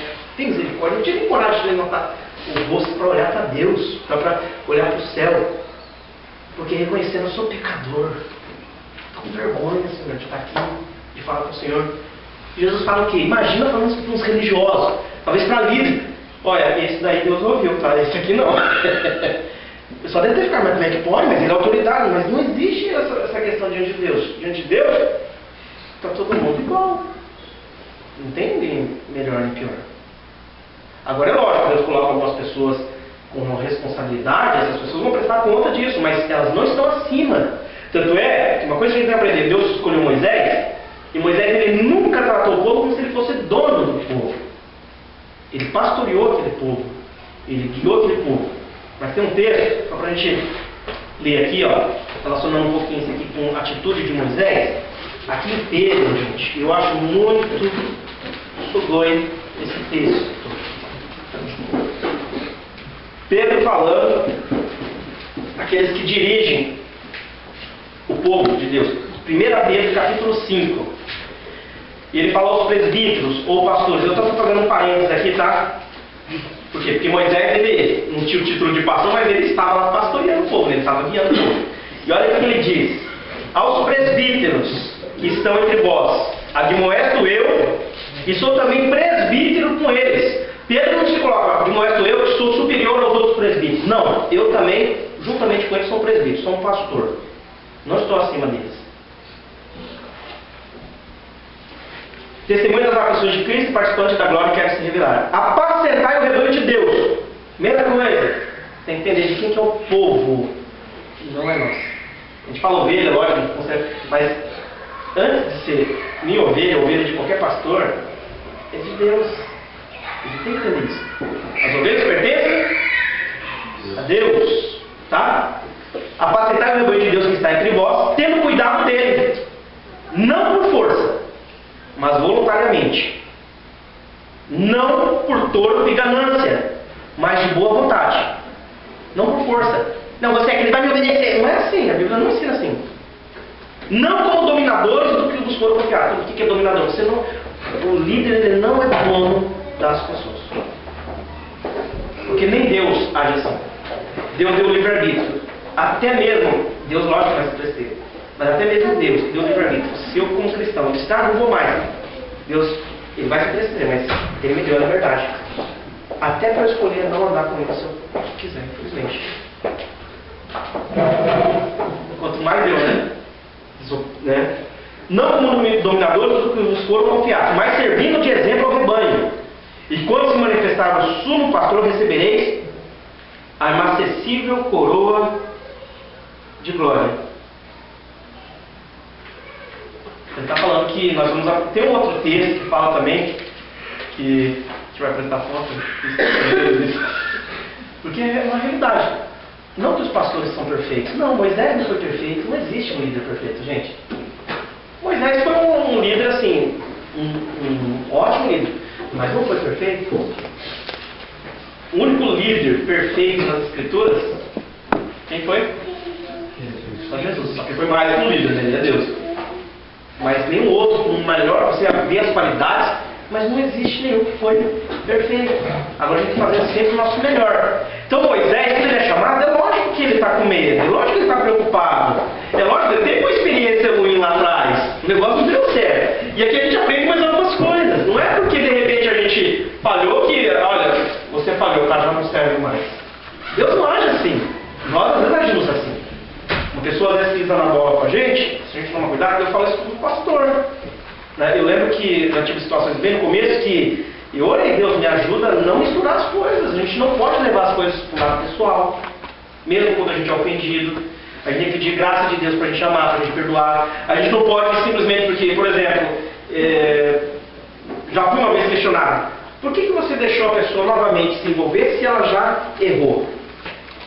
Mas se a pessoa errou e eu achar que porque ela errou uma vez, nunca mais ela pode ser usada por Deus, que Deus não pode restaurar ela, então, e aí? Então onde está a graça de Deus, a misericórdia de Deus, o amor de Deus? Não é verdade? E é um risco também, porque o ser humano ele tem essa dificuldade. Não, mas a pessoa, uma vez a gente nunca pode contar com ela, mas eu tenho que crer que uma hora a pessoa vai despertar, uma hora ela vai entender, que ela vai amadurecer, e se eu puder dar uma oportunidade novamente para ela, eu tenho que pedir a Deus me dar essa graça de eu não achar que sou eu que sou o dono do negócio e ele só faz quem eu acho que deve fazer. Não. Então, Moisés ele falhou uma vez, quando ele tentou fazer o negócio do jeito dele. Não é verdade? Deus poderia ter muito bem falado: ó Moisés, você falhou. Não era a hora. Você fez na tua hora, não na minha. Eu até queria te usar, Moisés. Mas olha, depois que você fez aquilo, filho, eu acho que acabou para você. Não aconteceu isso, né? E quando Deus chamou Moisés, eu fico imaginando, eu não sei, a Bíblia não diz, mas eu acho que Moisés, porque na época ele quis fazer alguma coisa. Depois de todo esse tempo, sei lá o que passou na cabeça de Moisés. Eu poderia ter passado várias coisas, né? Nossa, né, acabou já há muito tempo, já não dá mais, já estou com 80 anos, né? Já dobrei o cabo da Boa Esperança 2 vezes. Né? E aí Deus me chamou Moisés. E eu acho interessante, quando a gente acha que não dá para nós, aí é que Deus chama Moisés e fala: não, agora você vai, Moisés. Deus, mas eu não consigo. Eu acho que Deus poderia ter dizer, você não consegue mesmo, por isso que eu vou ser contigo, filho. E isso é importante a gente entender. A gente não consegue mesmo, se não for Deus. Se não for Deus, meu amado, a gente não consegue. Uma coisa que a gente tomar muito cuidado. E eu lembro que uma pessoa falou isso, olha, perigo maior na nossa vida é quando a gente é usado por Deus. Ai, pastor, por quê? É um perigo muito grande a gente se achar autossuficiente. Nossa, usado por Deus, eu só. Aí é o problema, por quê? Porque eu tenho a tendência de tentar fazer um negócio na minha força. E não depender de Deus. Não depender. Eu lembro que uma vez eu tinha muita dificuldade para falar. E eu falei, ai Deus, me ajuda. Aí tem uma vez que eu preguei, porque no começo o negócio foi meio bravo, tá? Graças a Deus, Deus teve misericórdia com os irmãos da igreja que, para ajudar, que tiveram paciência. E teve uma situação que, orando e tudo mais, eu lembro que teve uma vez que tipo, esse negócio foi um pouquinho melhor, né? Aí todo mundo, nossa, né? O que aconteceu? Né? Pegava ruim pra caramba e hoje até que foi mais ou menos, né? Aí você fica todo, né? Olha como é que... Aí você já começa, nossa, agora vai, né? Agora sai pra frente que, né? Toda vez, aí na segunda vez vai pegar, o negócio não foi. O nosso volteu normal. Mas sabe que Deus ele sabe como faz as coisas. Porque a gente tem uma forte tendência de achar que a gente é. Então às vezes Deus permite. A gente passar por situações que a gente tem que conhecer Deus. Entendi. Então me ajuda. Não sou eu, é o Senhor. Então Deus trabalhou com Moisés ali. Porque agora, meu irmão, imagina, depois já não deu certo, 40 anos atrás. Ficou todo esse tempo no deserto ali, cuidando das coisas do sogro. É chamado por Deus. E agora, depois de todo esse tempo, Moisés já ele não está acreditando mais nele. Agora ele tem que confiar em Deus. Então Deus começa a trabalhar em Moisés. Para que Moisés confie nele. Para que Moisés entenda, Moisés, eu vou te usar, mas não se esqueça, sou eu que estou fazendo. Na realidade, Moisés foi usado, mas quem é que estava agindo, amados? E é isso que ele tem que entender. Moisés foi escolhido, mas quem é que está agindo? É Deus. Não somos nós. Eu não crio o poder de Deus, eu não manipulo o poder de Deus. Você pode ser um instrumento na mão de Deus, mas quem está agindo é Deus. Então a glória é a Deus. E isso é importante. Entender? Glória ao Senhor. Glória ao Senhor. E aí Moisés ele vai e fala para o povo, chama os anciãos, mostra os sinais, né? E o povo crê. Ele é chamado. Esqueci de falar uma coisa que aconteceu também. Lembra que, olha só, quando Moisés, ali no capítulo 4, ele vai para o seu sogro, ele fala para o seu sogro, olha, aconteceu isso, Deus falou comigo, tudo, vou ter que ir lá para, né, em obediência ao Senhor, diante de Faraó e tudo mais.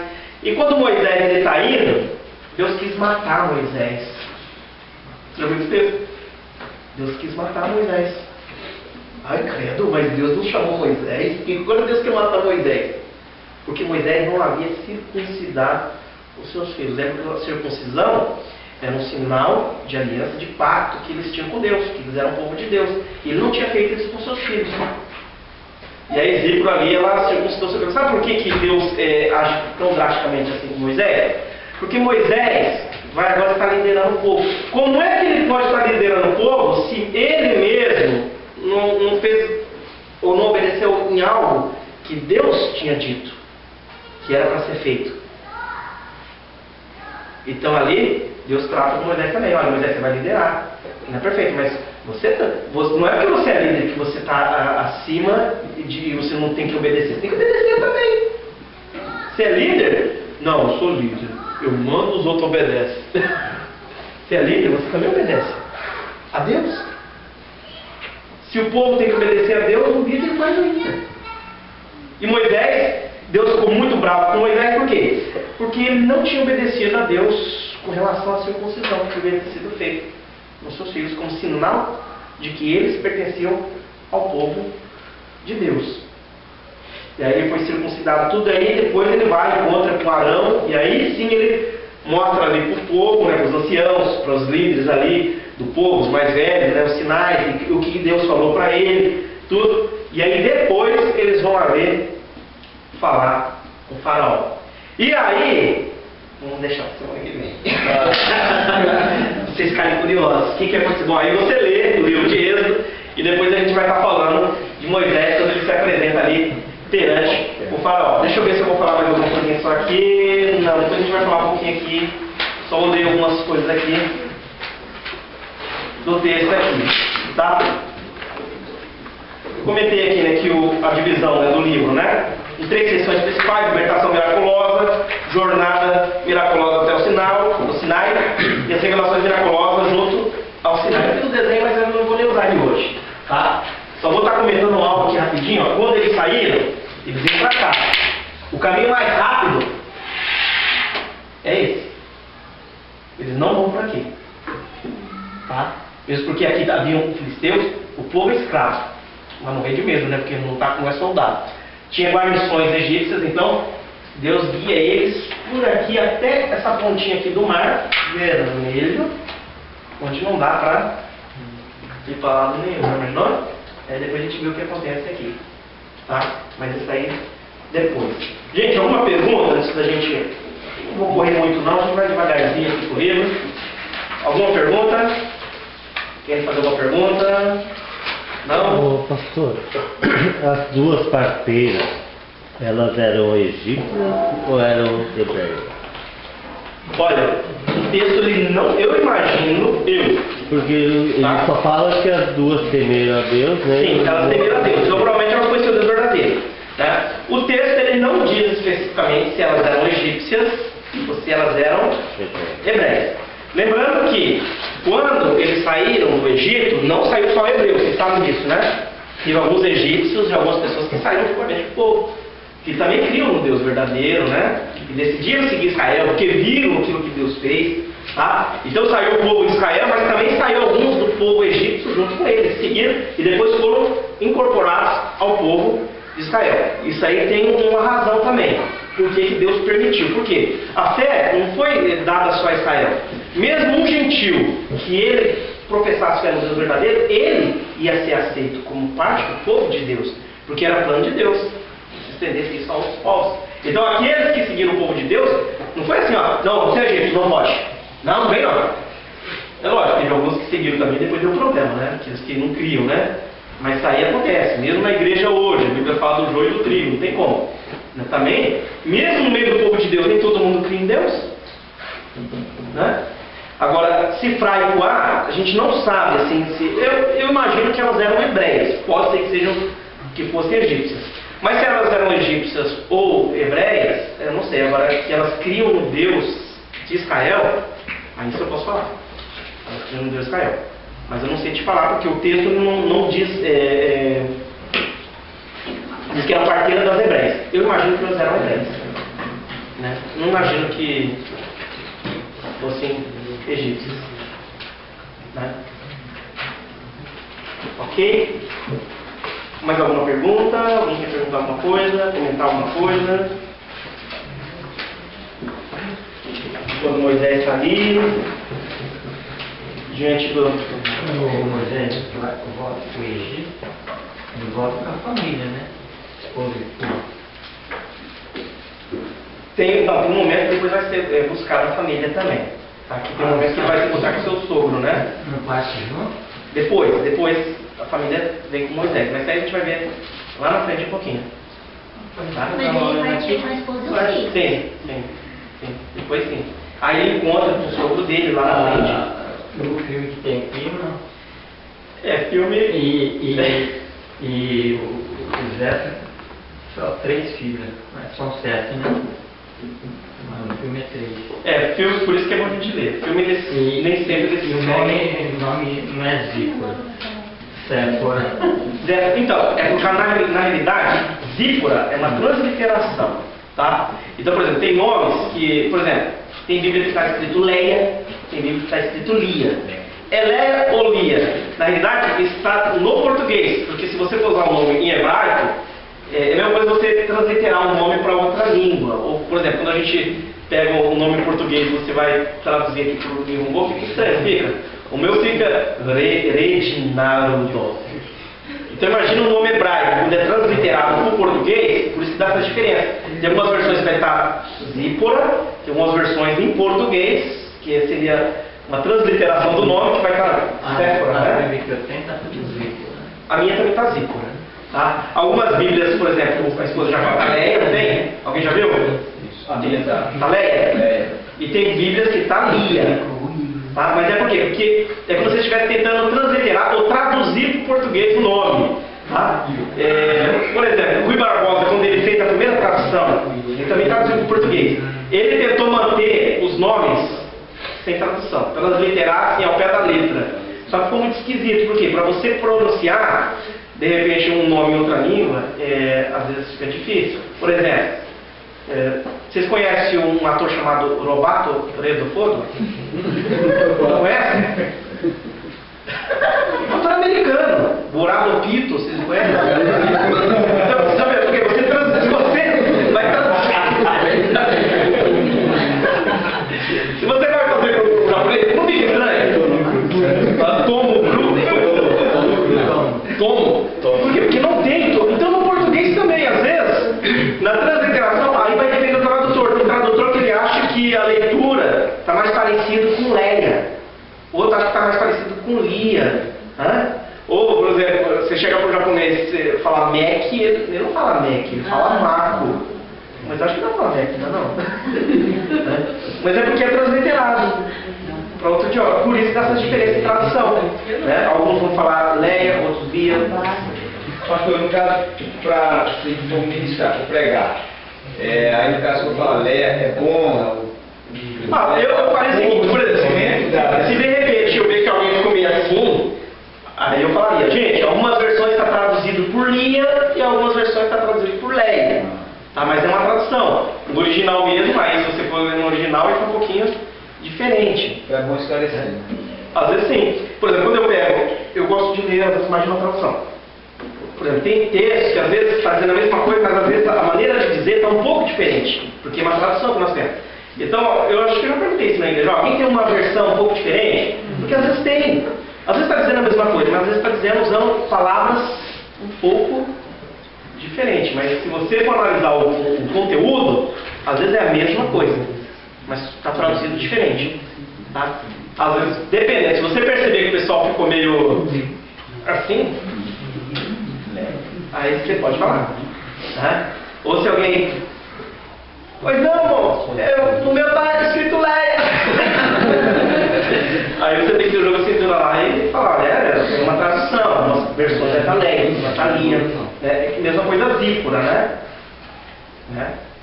Então você vai estar Zípora, vai estar Séfora, né? Então, é porque é tradução.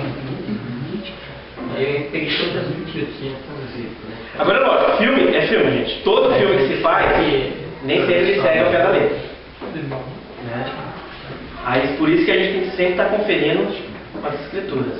Né? E mesmo quando a gente ouve, por exemplo, já vi gente falando, inferindo no texto. Por isso que vocês não vão perceber. Tem coisa que eu falo o seguinte, olha, eu imagino que eu penso que, porque tem coisa que a Bíblia não disse.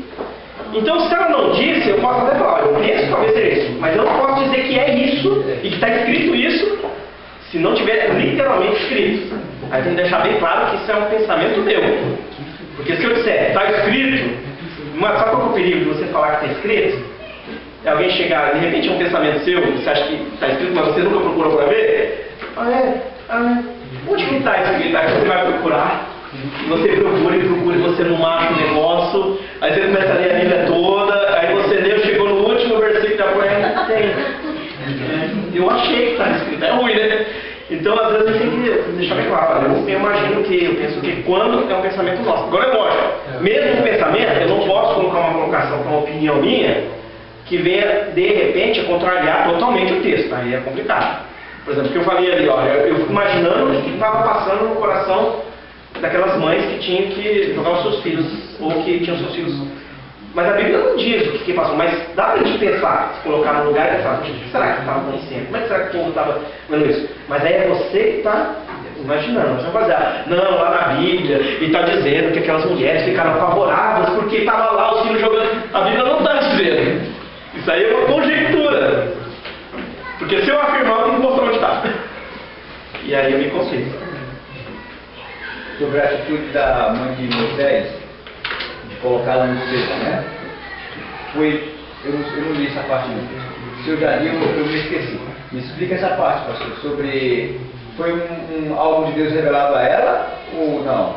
Olha, A Bíblia explica isso? diz assim, a mulher concebeu dele um filho, vendo que ele era formoso, escondeu por 3 meses. Então ela tentou por 3 meses esconder para salvar a vida do filho dela. É lógico. Porque se ela de repente não quisesse que Moisés vivesse, ou se ela de repente tivesse com tanto medo assim, de ser descoberta, ela talvez teria deixado pegar, mas ela tentou proteger ele. Só que ela viu que não podendo, porém, escondeu mais, por mais tempo. Chegou um momento que já não tinha mais. Então, o texto não diz assim, se foi uma revelação de Deus, o texto não diz específico. Aí que eu não posso dizer, eu falo assim, olha, eu poderia falar, gente, talvez Deus tenha direcionado ela a fazer isso, mas o texto não diz. Mas o texto diz que ela pegou um cesto e ela ali impermeabilizou aquele cesto, né, de uma maneira que não entrasse água, e ela colocou Moisés ali naquele cesto, pôs nele o menino, largou entre os juncos à beira do rio, e seu irmão postou-se ao longe para saber o que lhe havia de acontecer. Por que ela fez isso? Eu não sei, mas eu imagino que ela tinha esperança de que, sei lá, de alguma maneira Moisés pudesse ser salvo. Se Deus revelou a ela ou não, nós não sabemos, mas ela colocou ele ali e confiou que, sei lá, Deus podia agir naquela situação, mas não diz. No caso, você falou da outra vez, na aula, que tem coisas que Moisés escreveu sobre o Pentateuco, né? E foi tirado, Deus revelou para ele, né? Como você também falou no início, né? E tem coisas que ele buscou do povo, histórias que ele não estava, ele não viveu a época, né? Sim, então ele buscou do povo. Então isso pode ser algo também que fala que, como era ele, tinha nascido, ele buscou saber das pessoas. Provavelmente. Aconteceu só. E no caso, a mãe dele pode não ter revelado que foi uma revelação de Deus. Ou se ela revelou, eu acho que Moisés, ele não... na realidade, Moisés, ele não floreou muito, entendeu? Ele botou bem simples. Ele não quis assim, olha, gente, e quando eu nasci, minha mãe teve... Não, ele coloca só assim, ó, minha mãe fez isso. E ele não floreia muito, ele não faz o negócio ser maior do que foi. Porque você sabe, uma coisa que é muito complicada é quando a pessoa quer fazer o testemunho ser maior do que é. Aí o camarada tinha uma dor de cabeça, já era um tumor. O outro estava com a unha encravada, já tinha amputado o pé e nasceu outro. Então, quer dizer, isso é uma coisa que às vezes acontece no meio cristão. A pessoa de repente ela aumenta o testemunho para quê? Para parecer que o milagre foi maior. Né? O que eu acho assim, eu não sei porque Moisés também não relata. Mas se de repente foi uma revelação, ele não pôs. Ele não quis dar muita ênfase na maneira, ele só disse o que a mãe dele fez. E que a irmã dele ficou acompanhando. Provavelmente a irmã dele deve ter falado isso para ele também, porque a Miriam era um pouco mais velha que Moisés, né? E ela deve ter contado isso para ele também, o que aconteceu. E Moisés também, ele ficou até os 5 anos ali com a sua mãe. Mas ele não enfatiza muito e ele não revela o que foi, por que a mãe dele agiu dessa maneira. Agora, só o fato dela ter impermeabilizado o cesto, é lógico que ela não tinha colocado Moisés ali querendo que ele morresse. Talvez ela tinha esperança que, sei lá, o cesto fosse levado para algum lugar e de repente alguém achasse Moisés. De alguma maneira, porque de qualquer maneira, se ele ficasse na casa, provavelmente ele ia ser morto. Porque ele ia ser pego. Então, tipo assim, eu creio que naquele momento ela deve confiar que Deus ia cuidar. É como se ela tivesse... Uma pessoa usou uma ilustração para dizer o seguinte, que Joquebede, quando ela entregou Moisés, Deus devolveu Moisés para ela. Porque ali, ela teve que confiar. Quando ela faz um negócio desse, ela teve que confiar. Eu não sei, a Bíblia não diz, mas sei lá, se fosse eu imagino que talvez se estivesse fazendo um negócio desse, eu ia estar colocando ali e falar, Deus, protege, guarda... livro de alguma maneira, não sei se ela orou, se ela, o texto não diz, mas eu imagino que ela deve ter colocado no lacinho e saído, e não, talvez ela colocou na esperança de que acontecesse algo, de que Deus de alguma maneira, pode ser que Deus tenha revelado a ela. Aí, irmãos, tudo é conjectura, não dá pra gente falar que é. Aí, isso é um perigo aqui, alguém falar assim, eu já vi gente que quando vai pregar, faz isso, a gente não pode fazer isso. Por quê? Porque aquele negócio, por que Deus revelou só para tantos milhões de cristãos desde a época de Jesus? O camarada chega assim, gente, não está escrito aqui na Bíblia, tá, mas Deus me revelou que ele falou para Joquebede. Não, Deus não falou, porque se Deus tivesse falado, tinha que estar na Bíblia. Nós não sabemos. Aí é conjectura. Então, o perigo, quando a gente pega uma passagem assim que a gente às vezes não sabe, de repente a gente querer inferir algo que o texto não está dizendo. Aí nós podemos ser isso. Por quê? Porque aí, por exemplo, se for uma passagem mais complicada, só pode falar uma coisa assim, muito fora do texto. Então o que eu poderia dizer aqui? Olha, gente, eu não sei. Talvez Deus, poderia falar dessa maneira, talvez Deus tenha direcionado Joquebede a fazer isso, tenha revelado a ela, olha, faz isso, né? Ou talvez ali, naquele momento, sei lá, ela tinha esperança de que alguém achasse, ou se ele fosse levado para um lugar longe ali, lá, sei lá na frente do Nilo, alguém encontrasse Moisés e ele pudesse ser salvo de alguma maneira, o texto em si não revela. Agora que a gente sabe que Deus estava nesse negócio aqui, a gente sabe. Porque não foi por acaso. Eu acredito assim, ela por ser hebreia, né, por conhecer o Deus de Israel, que já vinha de uma linhagem, né? Abraão, Isaac e Jacó. E naquele tempo era comentado os feitos de Deus do que? Desde Abraão, trazendo, né? Então por ela conhecer o Deus, saber qual que era a promessa que já tinha feito para Abraão, eu acredito assim, conjecturando o que o pastor está falando, né? Que não está escrito realmente, eu acredito que ela creu que Deus tinha um propósito e por isso ela lançou. Ela pôs Moisés, agora não dá para saber se ela sabia o que ia acontecer.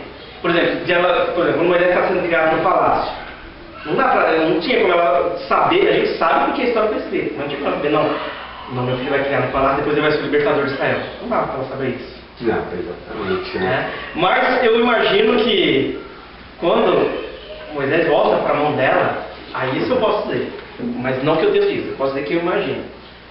Que ela deve ter pensado, olha, Deus tem alguma coisa com esse menino. Porque não é uma coisa comum que aconteceu ali. Moisés vai ali parar bem junto da filha de Faraó. A filha sabia que era hebreu, tinha que morrer. Ela podia ter rejeitado. Ela podia ter rejeitado. Não tinha nada a ver com ela.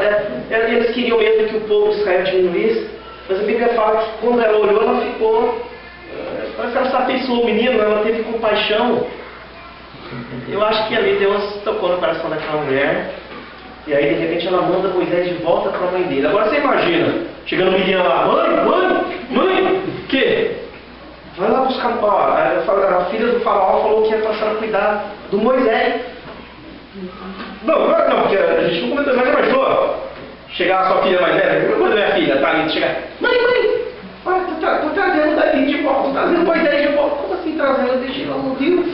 Então, a filha de faraó falou que ia passar a cuidar e vai pagar ainda pra senhora. Cuidar dele. Então eu imagino. Quando eu mostrei a dele. Quando eu botei a beira. Eu imagino que ela deve ter pensado, não, esse menino tem alguma coisa. Né? Porque não foi, imagina, isso não é uma coisa comum. Não foi uma coisa. Agora, o que aconteceria, né, só depois quando a história foi sendo desenrolada. Por isso que eu acho legal, quando a gente lê, a gente já lê e a gente já sabe o que aconteceu na história.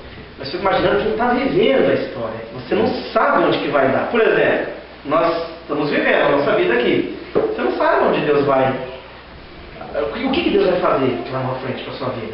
De repente você traça um plano. Talvez o plano de Moisés com 80 anos agora é aposentar, né? E descansar, talvez ver os netos crescer. O plano de Deus era outro. Às vezes nós fazemos nossos planos, a gente não sabe como é que Deus vai encaixando e vai mexendo e moldando e de repente vai levando a gente para um lado.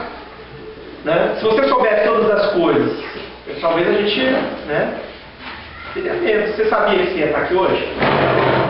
Por exemplo, vamos aí. Você veio para o Japão. Você sabia que você, sei lá, se converteria? Quem não se converteu aqui? Conheceria Deus? Ou que um dia estaria estudando? A gente não sabia. Mas se você for pensar na sua vida, eu falo por mim, se for pensar na minha vida, eu posso pensar as coisas que aconteceram, e aí eu posso pensar, nossa, Então foi por isso que as coisas aconteceram desse jeito. Por quê? Porque se não tivesse acontecido desse jeito, eu não teria conhecido. Por exemplo, uma época que era para fazer um curso, e se tivesse dado certo, eu teria mudado da minha cidade, ia morar numa escola, né? E não conheceria a Viviane. E eu tinha tudo para passar. Mas quando eu não passei, eu falei, mas por que eu não passei? Só que lá depois, na frente, eu conheci a Viviane, não era crente. Tá? E aí, depois você vai vendo como é que Deus vai fazendo na sua vida, aí você entende. Tem coisa que a gente só entende depois que aconteceu. É a mesma coisa que aconteceu com José. Voltando um pouquinho no livro de Gênesis ali. O José, ele só entendeu muita coisa depois que ele viu Deus concretizando. Aí ele pôde entender por que Deus permitiu que ele fosse vendido, por que Deus permitiu ele ficar lá na casa de Potifar, ele parar na cadeia e tudo mais. Qual era o plano de Deus? Mas às vezes a gente vai entender lá na frente. Então a gente tem muita coisa na nossa vida que a gente só vai entender lá na frente. Né? O que aconteceu com Moisés, o que aconteceu com outros. Tá? Pastor, tem uns livros de estudo que eles citam bastante o livro de Jubileus, né? Que tem dados históricos desse período, né? E aí ele fala assim que a mãe de Moisés só colocou ele no cesto, que a forma como ela construiu o cesto.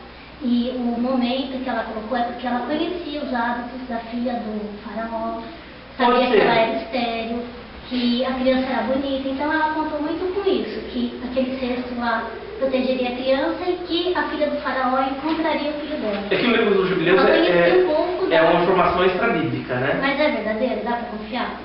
Então, aí é que tá. Eu posso conjecturar, mas tudo aquilo que é extra-bíblico, por exemplo, tem algumas histórias que Jesus foi para a Índia e lá ele fez bonequinho de barro e deu vida, mas tudo aquilo que está fora da Bíblia não dá para você afirmar e tomar como base para a doutrina bíblica. Então, provavelmente isso daí, por exemplo, alguns livros que foram escritos de pessoas que conjecturaram e escreveram, mas não dá para afirmar. Por quê? Porque é um relato de coisa muito antiga, na época de mais 1400 anos antes. E tem muitos livros que foram escritos bem depois dessa época. Não tinha como eles terem informações dessa época de Moisés.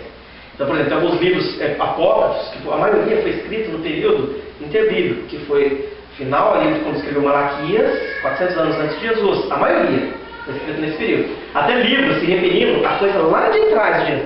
Mas só que desse período para trás, o tempo, a distância é tão grande que tem muita coisa que não dá para você falar que foi daquele jeito. Mesmo porque, até mesmo, o faraó do Êxodo, o texto não cita o nome dele. Por isso que na história, aí vai depender. Por exemplo, quem crê que o Êxodo foi em 1400 a.C., então 1400 foi o faraó fulano de tal. Se quem crê que foi 1200 a.C., foi outro faraó. Então nós não sabemos exatamente. Nós podemos comparar algumas coisas. Algumas coisas que a gente vê, por exemplo, teve um faraó que o filho primogênito dele não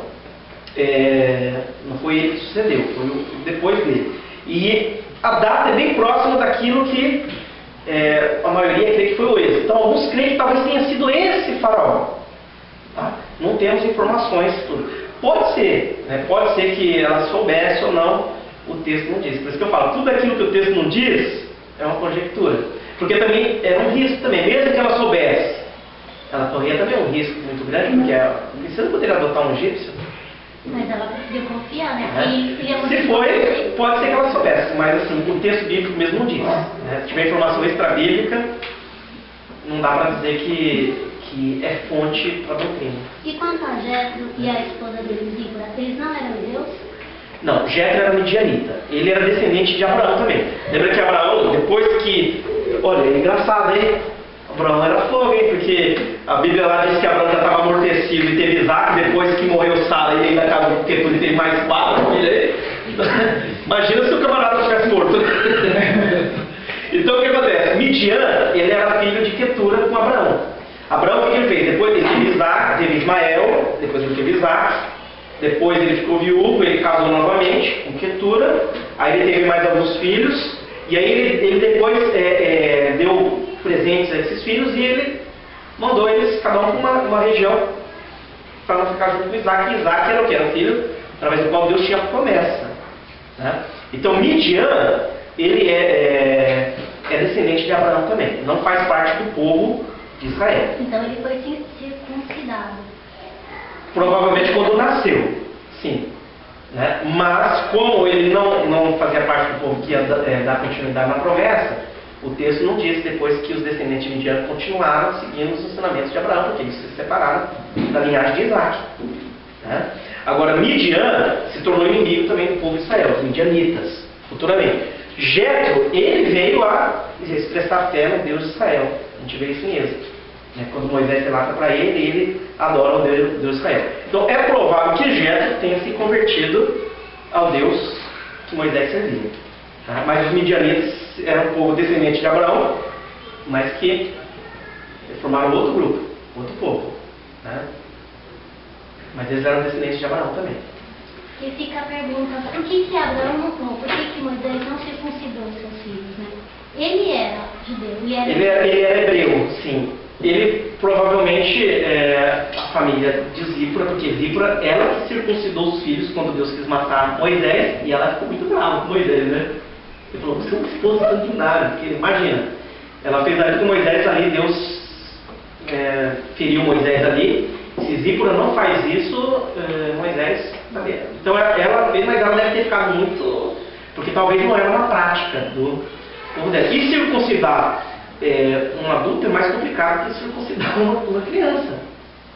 Entendeu? Vocês lembram da história ali, eu não comentei muito em Gênesis, de quando Simeão e Levi, quando Tamar foi, Diná foi ali violentada por Siquém, o que eles fizeram? Eles tramaram, faz o seguinte, olha, minha irmã não pode casar com vocês, vocês são incircuncisos.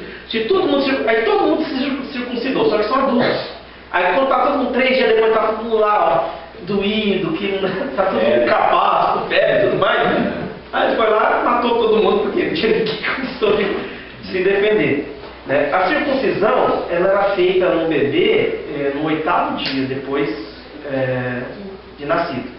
Né? E até interessante que Jesus ele cita alguma coisa relativa. Ele não cita específico. Mas, por exemplo, se o 8º dia caísse no sábado, você vê como é que eles se contradiziam, né? Que tinha que guardar a lei, né?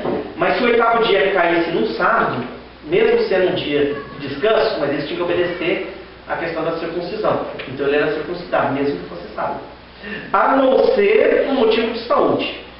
Senão, no 8º dia de nascido, o menino judeu é circuncidado. Quando é criança, é menos complicado. E mesmo porque, interessante, saiu uma pesquisa que saiu, o 8º dia de nascimento de um bebê seria talvez período mais ou menos em que o sistema imunológico deles estivesse mais ativo. Então tem uma razão também de porque Deus pediu para ser feito isso no 8º dia. No caso dos judeus, é por motivos religiosos. Né? A circuncisão era um símbolo de que eles pertenciam ao povo de Israel. Oi? Ok? Mais alguma dúvida? Não? Então a gente vai devagarzinho, não com muita pressa, a gente ir pegando, né? Um pouquinho, né? E aí depois a gente dá uma corrida um pouco mais nas pragas. Tá? Amém? Amados, vamos fazer uma oração, agradecendo ao Senhor. Você quer fazer uma oração para nós? Pai, obrigado, Senhor, por mais esse dia, Pai. Estamos aqui na sua casa, Pai, e podemos ouvir um pouco mais da sua palavra, né, Pai? Obrigado. Obrigado por tudo. Obrigado por cada pessoa que está aqui, Senhor, que está se dispondo, Senhor, a aprender, Senhor. Tu sabes, Senhor, que não é para nós que nós queremos buscar aqui, Senhor, mas sim para levar para as pessoas que estão aí, Senhor, e precisam de Ti, Senhor. Pai, nos capacita cada vez mais e mais, Senhor, nós te pedimos, Pai. Obrigado por tudo, Pai. Amém, Senhor. Amém. Gente, vai lendo.